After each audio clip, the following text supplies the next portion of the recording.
तो मानव देह सर्वश्रेष्ठ बता दिया गया।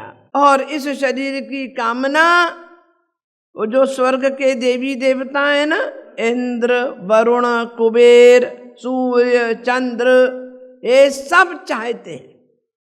गायन्ति देवा किल गीत कानी धन्यास्तु ये भारत भूमि भागे।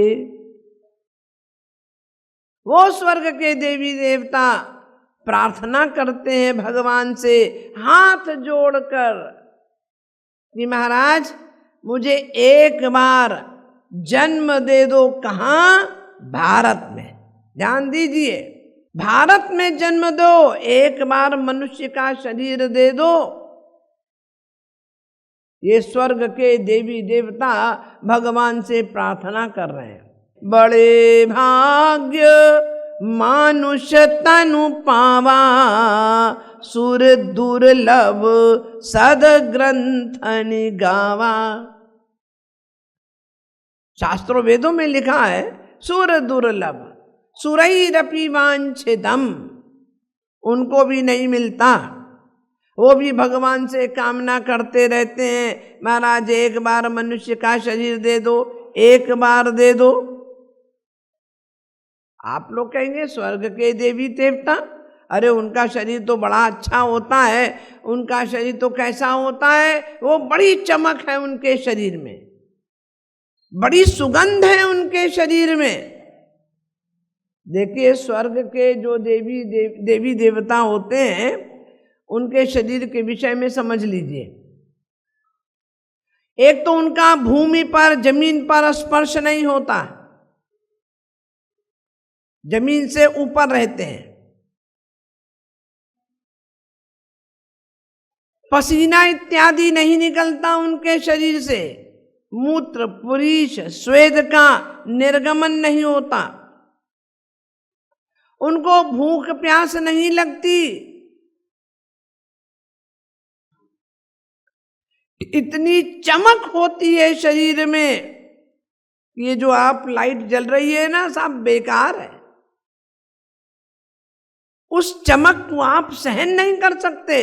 अभी कोई देवता आके यहाँ पे खड़ा हो जाए तो फिर आप लोगों की आंखें बंद हो जाएंगी। इतनी चमक, इतनी रोशनी रहती है, इतनी सुगंध रहती है कि आप उसको बर्दाश्त नहीं कर सकते, आप लोग उसको ही लेके बेहोश हो जाएंगे।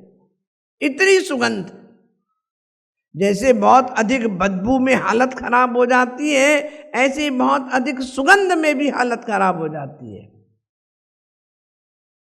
उसको भी सहन नहीं कर पाएंगे। तो इतनी चमक, इतनी सुगंध उनके शरीर में, और ये गंदगी वगैरह भी नहीं निकलती। ऐसा शरीर देवी देवताओं का होता है। और ऐसे शरीर को प्राप्त करके हम लोगों के शरीर की कामना करते हैं। हम लोगों का शरीर कैसा है? गंदा। ध्यान दीजिए, गंदा। 9 दरवाजे हैं, 9 द्वार से युक्त है ये शरीर, और 9 दरवाजों से प्रतिक क्षण गंदगी निकल रही है। ऐसा गंदा ये शरीर है, लेकिन फिर भी स्वर्ग के देवी देवता इसकी याचना करते हैं, कामना करते हैं। ये बड़े आश्चर्य की बात है। आप लोग कहेंगे ऐसा कैसे कि वो स्वर्ग के देवी देवता भी याचना करते हैं? हाँ, वो स्वर्ग के देवी देवता भी भगवान से प्रार्थना करते हैं कि एक बार मनुष्य का शरीर दे दो। क्यों? इसलिए कि जो स्वर्ग के देवी देवताओं का शरीर है उसमें वो कुछ कर नहीं सकते। बहुत ध्यान से सुनिए, उसमें वो कुछ कर नहीं सकते। आप लोग कहेंगे कर नहीं सकते, बड़े बड़े कर्म किए देवी देवताओं ने भी,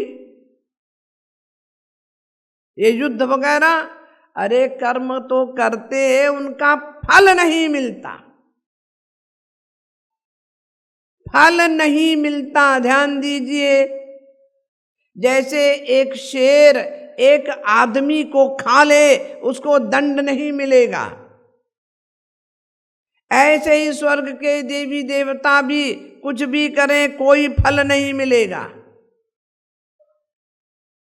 क्यों? इसलिए कि वो सब शरीर भोग शरीर हैं, भोग शरीर।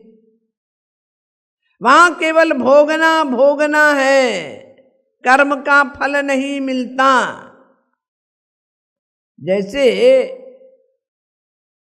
एक व्यक्ति बैंक में 10 लाख रुपया जमा कर दे और हर महीने रुपया निकालता रहे, तो एक दिन वो उसका रुपया समाप्त हो जाता है, क्योंकि उसने और जमा किया नहीं और कमाई की नहीं, एक दिन वो समाप्त हो गया।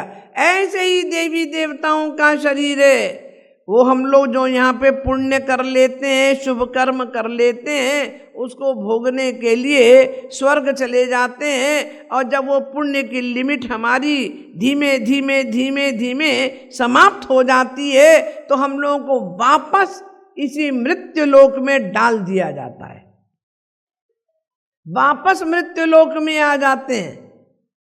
तो वो लोग कुछ कर्म नहीं कर सकते, वहां जो कुछ है वो धीमे धीमे धीमे धीमे खत्म हो जाता है, डाउन होता जाता है। ये पशु पक्षी हैं, ये धीमे धीमे धीमे धीमे ऊपर बढ़ते जाते हैं। ये सब भोग शरीर है। केवल एक मनुष्य का शरीर ही ऐसा है जो कर्म प्रधान शरीर है। हम जैसा कर्म करेंगे हमको वैसा फल मिलेगा। ध्यान दीजिए, पुरुषार्थ युक्त ये केवल मनुष्य का शरीर है। इसीलिए कहा गया कि मानव देह सर्वश्रेष्ठ है। मनुष्य का शरीर जो सर्वश्रेष्ठ बताया गया, सब जगह सारे ग्रंथों में सारे संतों ने कहा कि मानव देह श्रेष्ठ है। इस मानव देह को प्राप्त करके भगवान का भजन करो। तो ये पुरुषार्थ युक्त शरीर है, इसलिए इसकी श्रेष्ठता बता दी गई। न मानुषं विनान्यत्र तत्वज्ञानम तु लभ्यते। ये मनुष्य का शरीर क्यों श्रेष्ठ है? इसलिए श्रेष्ठ है कि इस शरीर के द्वारा हम भगवान को जान सकते हैं, बाकी किसी शरीर के द्वारा नहीं। इसलिए कहा गया कि इस शरीर से भजन करो।